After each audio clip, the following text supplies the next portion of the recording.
Some words are said as a joke and then they destroy everything. I didn't mean it. At least not the way it sounded. It was a Saturday night, the kind that starts soft and ends sharp. Our friends had come over for dinner, laughter, wine, too many stories being told over each other. Ryan, my husband, was at the grill outside while I sat at the table with his best friend, Alex. Alex and I had known each other for years, long before Ryan and I even started dating. We were close once, too close maybe, in a way that people would question if they didn't know the full story. There was no affair. But there were memories, the kind that leave fingerprints on your soul. The conversation had turned to old injuries. Someone joked about scars, and before I could stop myself, I smiled and said, "Alex probably knows my scars better than Ryan does." It was stupid, reckless, but it made everyone laugh. Everyone except Alex. His face froze for a split second before he forced a grin. The table fell into awkward silence for a heartbeat before someone changed the subject. I thought that was the end of it. Later that night, when everyone left, I found Ryan in the kitchen, standing perfectly still. The lights were low, his face unreadable. "You really think that's funny?" he asked quietly. My stomach dropped. "Ryan, it was a joke." He didn't respond. He just looked at me with that calm, terrifying kind of silence, the kind that means he's already replayed it in his head 100 times. "How does he know your scars, Claire?" The question sliced through the air like glass. "It's not what you think," I said. "It was years ago, before you and I. So he does know." I tried to explain about how Alex and I had trained together for a charity climb back in college, how I slipped and tore my leg open, how he'd helped me off that mountain, stayed with me through the hospital visit. But every word I spoke sounded weaker than the last. Ryan didn't yell. He didn't accuse. He just said, "You made me look like a fool." In front of everyone. He turned away, went upstairs, and closed the door.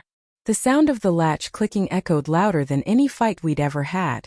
That night I couldn't sleep, because deep down I knew I hadn't just told a bad joke. I had opened a door I thought was long sealed. The next morning, the house was painfully quiet. Ryan didn't come down for breakfast. His car keys were gone from the counter, and when I called his phone, it went straight to voicemail. The silence wasn't new, we'd had fights before. But this one felt different. He wasn't angry. He was absent. All day I kept replaying that sentence in my head. Alex probably knows my scars better than Ryan does. God, what was I thinking? By noon, guilt had hardened into panic. I texted Alex. "Me, he heard. He's upset." "Alex." I figured. He called me. My chest tightened. Me. "What did you tell him?" "Alex." "The truth." But I don't think he believed me. When Ryan finally came home that night, he didn't even look at me. He walked past me, went upstairs, and started packing a small duffel bag. I followed him, heart pounding. "Ryan, please. Just listen to me." He stopped, zipped the bag, and finally spoke. "I listened to you for 7 years, Claire. I listened every time you said you loved me. Every time you said I was enough." He turned, his eyes wet but steady. "And then I heard you say he knows you better than I do. Do you even realize what that sounds like?" I took a step closer. "It was a joke, a stupid one. I swear there's nothing. Nothing between you now, maybe." He cut in sharply. "But there was something. You admitted it." I shook my head. "We were kids, Ryan. It meant nothing. Nothing." His voice cracked on the word. "You said it with ease, Claire. Like it was a private truth you accidentally let out." He grabbed his bag and walked past me. I reached for his arm, but he pulled away like my touch burned. "I need space," he said, voice low. "You've been hiding parts of yourself from me, and now I don't know what's real anymore." The door closed.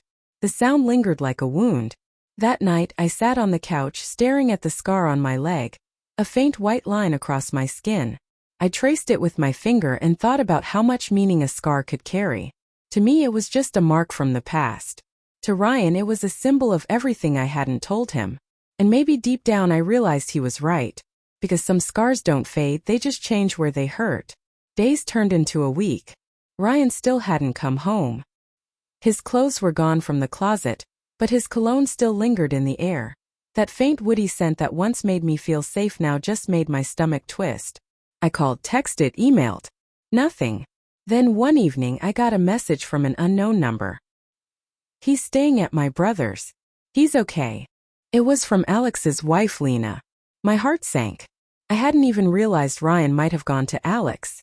The idea of them together talking about me made my skin crawl with shame. I called her immediately. Lena, please. I didn't mean for any of this to happen. Her voice was cold, measured. You didn't mean for it to happen? You humiliated him in front of everyone, then dragged my husband into it. I swear there's nothing between me and Alex anymore. It was years ago. She cut me off sharply. Then why say something like that? Why bring up the past if you've moved on? I had no answer. Just silence and the sound of my own shallow breathing. Ryan deserves honesty, she said finally. You owe him that much. When I hung up, I sat there for a long time, thinking about what honesty really meant. I had spent years trying to be the version of myself I thought Ryan wanted, composed, loyal, dependable, while quietly tucking away the parts that scared me. The messy parts. The ones that remembered other names, other faces, other wounds. That night I wrote Ryan a letter. Not a defense, not an apology, just the truth. You were right. I've hidden things. Not because I didn't love you, but because I was scared that if you saw the imperfect parts of me, you'd stop. Alex was a mistake from a different life. But those scars, the ones you didn't know, they aren't about him. They're about the girl I used to be. The one I never showed you. If you can forgive me, come home. If you can't, just know that you were the first man who made me feel safe enough to stop hiding. I never knew if he read it. Weeks passed before I saw him again. When he finally did come home, he didn't say much. He just sat beside me on the couch, silent, eyes distant. Maybe forgiveness doesn't come all at once. Maybe it comes in quiet moments. Not with words, but with staying. And that night, when he didn't leave, I realized that sometimes staying is the closest thing to love that's left.